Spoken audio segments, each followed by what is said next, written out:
Dans la ville portuaire d'Odessa, les habitants ont été réveillés en pleine nuit par des frappes de missiles et de drones russes. Des infrastructures civiles ont été prises pour cible, d'après le gouverneur de la région. J'ai été réveillé par l'explosion et le bruit de vitres cassées, raconte cette dame qui habite dans ce bâtiment résidentiel endommagé.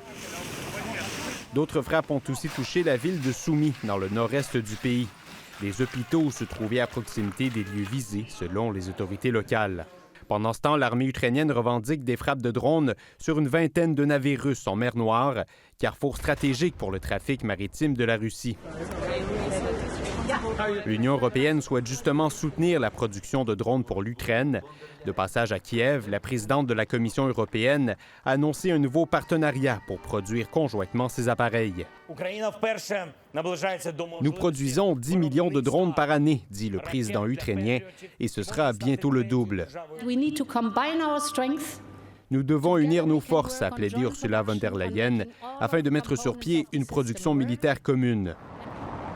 Tout cela alors que le pays souligne aujourd'hui la journée de la souveraineté de l'État ukrainien, encore remise en question après plus de 4 ans d'une guerre qui s'enlise avec le voisin russe.